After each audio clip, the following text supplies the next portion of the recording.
तो दोस्तों last class में हम लोगों ने डिस्कस किया था चिपको मूवमेंट क्या था और वो किस लिए हुआ था और कहाँ पे हुआ था उसको इसको डिटेल्स में हम लोगों ने डिस्कस किया था। तो आज की क्लास में हम लोग डिस्कस करेंगे और एक मूवमेंट जो साउथ इंडिया में हुआ था वेस्टर्न घाट्स में, जो कि चिपको मूवमेंट से प्रभावित हुई थी, वो था अपिक्को मूवमेंट। तो इसको हम लोग डिटेल्स में अभी डिस्कस करेंगे। चलिए जान लेते हैं ये डिटेल्स में, ये कैसे हुआ था, क्यों हुआ था और कहाँ हुआ था। Inspired by the Chipko movement, the villages of Western Ghats in the Uttar Kannada region of Karnataka started Apikko Chalevali movement during September-November 1983। देखिए जैसे कि हमने बताया था कि जो चिपको मूवमेंट से प्रभावित हुई थी, प्रोत्साहित हुई थी ये अपिक्को मूवमेंट। और ये जो गाँववासी थे, जो वेस्टर्न घाट्स, पश्चिमी घाट्स, जो भारत के जो वेस्टर्न घाट्स है, वहाँ के जो ये था उत्तर कन्नाडा रीजन ऑफ कर्नाटक के उत्तर कन्नाडा, उत्तरी कन्नाडा रीजन। और ये आपका अपिक्को चालीवली मूवमेंट आपका ये सितंबर नवंबर 1983 को शुरू हुई थी। तो ये आपका सन भी याद रखिए, समय भी याद रखिए, कहाँ पे हुआ था इसको भी हम लोग यहाँ से जान सकते हैं। Here, the destruction of forest was caused due to commercial felling of trees for timber extraction। देखिए जिस तरह चिपको मूवमेंट में भी जो जंगल के लकड़ियाँ वगैरह लोगों ने जो इलीगली जो काटना शुरू किया था सरकार, इसके विरुद्ध लोगों ने उसका विरोध किया था। तो इसी तरह आपका जो साउथ इंडिया में, कनाडा में, उत्तर कनाडा में आपका जो कमर्शियल पर्पज़ में जो सरकार आपका मतलब बहुल आकार में आपका जंगल के लकड़ी काटना शुरू किया था, तब ये आपका ये मूवमेंट आरंभ हुआ था। Natural forest of the region were felled by the contractors which recruited in soil resulted in soil erosion and drying up of perennial water resources. जो आपका प्राकृतिक जो जंगल था उस इलाका का, और जिसके प्रोडक्ट से जो गाँववासी लोग जीते थे, उनको काफ़ी प्रभावित हुआ था, क्योंकि वो आपका इलीगली सरकार आपका ये कॉन्ट्रैक्टर्स लगा के सरकार उसको जंगलों को काटने लगा था लकड़ी के लिए, टिम्बर के लिए। और इसके फलस्वरूप क्या होता है, अब जब पेड़ पौधा बहुत ज़्यादा एक साथ काट लिया जाता है, तब क्या होता है, आपका सॉइल इरोशन होता है, भूमि स्खलन कहते हैं हिंदी में, सॉइल इरोशन होती है। क्योंकि सॉइल पेड़ जो है वो आपका जो तटीय इलाका है उसकी मिट्टी को पकड़ के रखता है। अगर पेड़ ही नहीं रहेगा तो वो भूमि स्खलन होने का चांस बहुत ज़्यादा बढ़ जाता है। और इससे क्या होता है, आपका जो भूमिस्खलन होता है, इसके बाद भी आपका जो बारिश का भी काफ़ी प्रभाव रहता है पेड़ों का। और इससे क्या होता है, जो पेरेनियल जो पूरी साल बहने वाला जो नदी थे, पानी का स्रोत था, वो भी सूखने लगा था, ये मतलब बेतहाशा जंगल काटने की वजह से। और इससे जो गाँववासी थे या वहाँ के जो लोग थे वो काफ़ी प्रभावित हो गए थे। In the Saklani village in Sirsi, the forest dwellers were prevented from collecting usufructs like twigs and dried branches and non-timber forest products for the purposes of fuel wood, fodder, honey, etc. They were denied of their customary rights to these products। अभी जो Saklani village है कर्नाटक के, वहाँ के जो अभी ये कहाँ पे सिरसी, जो फॉरेस्ट ड्वेलर्स है, जंगल के आदिवासी लोग हैं, वो जो जंगल के जो भी प्रोडक्ट्स थे, जो कि आपका जैसे लकड़ी, पेड़ पौधे के टहनी वगैरह, जो वो लोग मतलब सुखा के, जो सूखा हुआ टहनी थे या डाल था, जो कलेक्ट करके अपना जो जो पकाने के या जो खाना पकाने के लिए, जो आग जलाने के लिए जो लोग यूज़ करते थे। और जो कि नॉन टिम्बर फॉरेस्ट प्रोडक्ट्स है, जो कि लकड़ी काट के लिए नहीं, बल्कि दैनंदिन जो दिनचर्या के लिए उनकी जो ज़रूरत होता था, फ्यूल वुड, अपना जो खाना पकाने के लिए जो काट की ज़रूरत, या फॉडर जो आपका गाय भैंस बकरियों की जो चारा के लिए जो जंगल से लकड़ी या जो भी प्रोडक्ट्स वो लोग लेते थे, वो सब उनको प्रिवेंट किया गया था, उनको बाधा दिया गया था सरकार द्वारा जंगल में जाने के लिए और ये सब चीज़ कलेक्ट करने के लिए। जैसे कि आपका वो शहद वगैरह वो भी कलेक्ट करते थे, जो जिससे वो काफ़ी निर्भर थे। तो ये उनकी जो आदिवासी लोग हैं, ये जंगलों पे उनकी कस्टमर राइट्स है, उनकी मतलब पौत्रिक आपका ये क्या है, आप पुश्तैनी उनकी एक राइट्स था, अधिकार था कि वो जंगल में जाए, इसी से वो गुजर बसर करते हैं। वो तो आपका हमारे जैसे बिजनेस या सर्विस तो नहीं करते हैं, लेकिन वो तो प्रोडक्ट्स जो जंगल की प्रोडक्ट्स है उसी पे वो निर्भरशील रहते थे। और जब सरकार उनकी जो ये जीविका पे जो हस्तक्षेप करेगा, तो ये आपका निश्चित है, ये आपका मतलब जो बोलो तो प्रोटेस्ट करेंगे ही करेंगे। तो उनकी जो कस्टमरी राइट था, उनकी जो पुश्तैनी जो अधिकार था, उस पे खनन डाल रहा था सरकार, और उसी के फलस्वरूप ये आपका अपिक्को मूवमेंट शुरू हुआ था। In September 1983, women and youth of the region decided to launch a movement similar to Chipko in South India। So ये हम लोगों ने पहले डिस्कस किया, कब हुआ था, सितंबर नवंबर 1983 के समय। Women and youth from Saklani and surrounding villages walked 5 miles to a nearby forest and hugged trees there।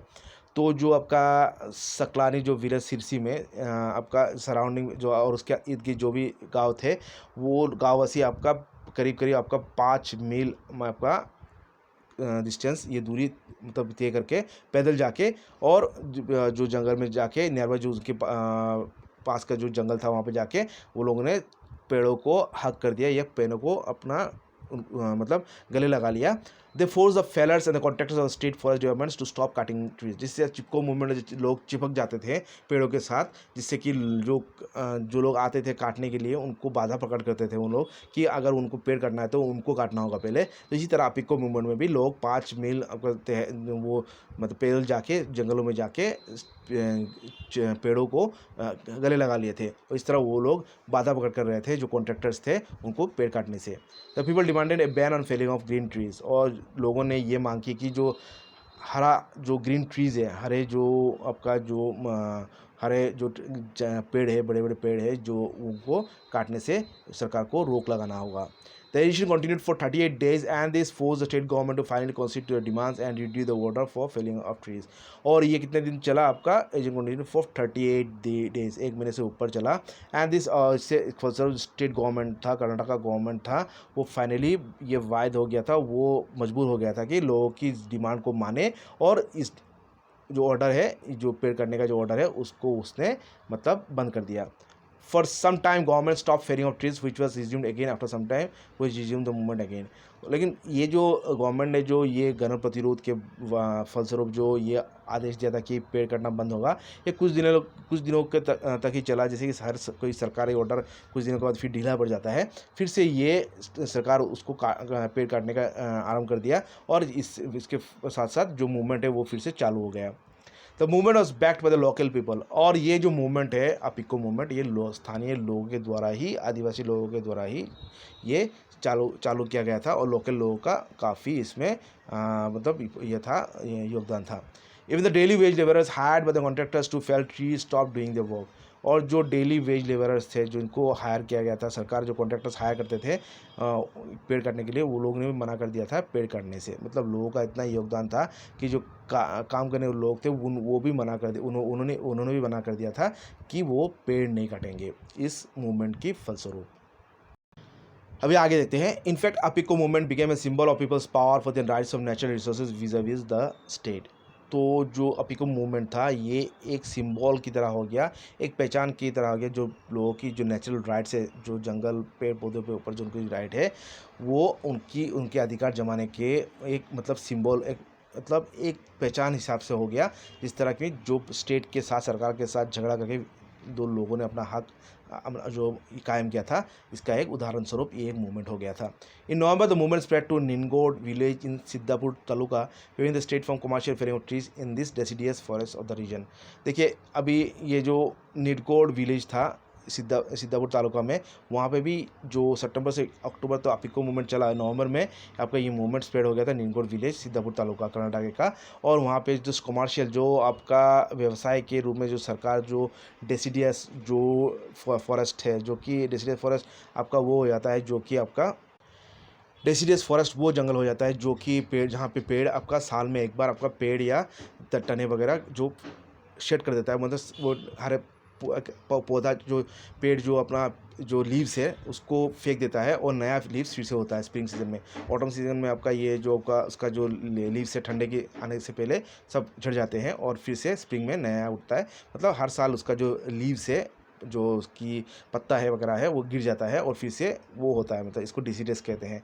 The Appiko movement of successful in its three four objectives, that is protection of the existing forest cover, regeneration of trees in denuded lands and utilising forest wealth with proper consideration to conservation of natural resources. तो तीन तरह से आपका जो Appiko movement था वो successful हुआ था। ये आप उसकी जो 3 उद्देश्य था, जैसे कि पहला था protection of the existing forest cover, जो जंगल की जो पेड़ पौधे हैं उसको बचाना। दूसरा है regeneration of trees in denuded lands, जो जहाँ पे आपका पेड़ काटने की वजह से जो आपका मरुभूमि की तरह से हो गया था, बंजर से हो गया था जो जगह, वहाँ पे फिर से पेड़ उगाना। And utilising forest with wealth with proper consideration to conservation. और तीसरा जो उद्देश्य था कि जंगल की जो रिसोर्सेज है, जो वेल्थ है, उसको प्रॉपरली यूज़ करना और उसको कंजर्व करके ही उसको यूज़ करना। मतलब जो नेचुरल रिसोर्सेज है, प्राकृतिक संपद है, उसको बेतहाशा हम यूज़ ना करें संपद को, उसको रीजनरेशन मतलब उसको कंजर्वेशन के हेतु भी हमें ध्यान देना होगा। ये जो 3 उद्देश्य था, इसको कायम करने में सक्सेसफुल रहा ये Appiko movement. The movement also created awareness among the villagers throughout the Western Ghats about the ecological danger posed by the commercial and industrial interest to the forest, which was the main source of sustenance। और ये movement आपका लोगों में ये awareness, ये जागरूकता जगाने में काफ़ी सफल हुई थी। जो वेस्टर्न घाट्स, जो पश्चिमी जो घाट्स है भारत के, वहाँ के सभी गाँववासियों के बीच में, जो कि आपका इकोलॉजिकल जो प्राकृतिक जो डेंजर, जो विपत्ति जो हो आने वाली थी, जो कमर्शियल जो औद्योगिकरण और जो इंडस्ट्रियल इंटरेस्ट के हेतु सरकार जो बेतहाशा जंगलों काट रहा था, इसको इस पर रोक लगाने के लिए या इसके विरुद्ध लोगों की जागरूकता, लोगों में अवेयरनेस लाने के लिए ये मूवमेंट काफ़ी हद तक सफल हुई थी। और लोगों में ये मतलब जागरूकता आई थी कि इस अगर जंगल नहीं रहेंगे तो हम नहीं रहेंगे, क्योंकि हमारी जीविका जंगल के साथ ही मतलब हम जंगल से ही हमारी जीविका आती है, और जंगल ही नहीं रहेगा तो हम कैसे जी पाएंगे। Like the Chipko the Appiko movement revived the Gandhian way of protest and mobilization for sustainable society in which there is a balance between man and nature। अभी देखिए, जो चिपको मूवमेंट तो एक था अहिंसा आंदोलन, जो कि आपका गांधी जी के जो सत्याग्रह आंदोलन था उससे ही प्रोत्साहित हुआ था। तो ये गांधीयन वे ऑफ प्रोटेस्ट कहा जा सकता है। आपका गांधीयन वे ऑफ प्रोटेस्ट का अगर उदाहरण दिया जाता है, चिपको मूवमेंट, अपिको मूवमेंट आप देख सकते हैं। और Gandhi protest and mobilisation for sustainable society, एक आपका दीर्घकालीन चलने वाला एक समाज की स्थापना के हेतु जो एक मूवमेंट था, उसका एक उदाहरण था। और ये गांधीयन जो मूवमेंट, एक सोसाइटी, ये सस्टेनेबल सोसाइटी जहाँ पे आपका बैलेंस बरकरार रहे बिटवीन मैन एंड नेचर, कि मनुष्य कभी नेचर की, प्रकृति का बेतहाशा यूटिलाइजेशन उसकी मतलब बेतहाशा उसका यूज़ ना करे। तो ये लोगों की जो बेतहाशा, जो प्रकृति को मतलब छेड़छाड़ करना या प्रकृति की रिसोर्सेज को बेतहाशा लूटना या उसकी अंधाधुंध यूज़ करने से जो लोगों की जो बैलेंस था, लोगों के, मनुष्य और नेचर के बीच जो खराब हो रहा था, उसके विरुद्ध एक सस्टेनेबल सोसाइटी बनाने के लिए मतलब जो गांधीयन वे प्रोटेस्ट था, उसका एक उदाहरण था। और ये जो काफ़ी हद तक सक्सेसफुल रहा। तो दोस्तों ये था अपिको मूवमेंट क्या था, और ये किस लिए हुआ था, कहाँ पे हुआ था, और ये किस तरह सक्सेसफुल हुआ था, इसका कुछ हम लोगों ने इस पे हम लोग डिस्कस किया था। तो आशा करता हूँ आप लोगों को अच्छा लगा तो लाइक कमेंट कीजिएगा और चैनल को सब्सक्राइब कीजिएगा। तो नेक्स्ट क्लास में हम लोग डिस्कस करेंगे नर्मदा बचाओ आंदोलन, जो कि काफ़ी बहुत फेमस है, उसको हम लोग डिटेल्स में डिस्कस करेंगे। तो आज के लिए इतना ही। Thank you.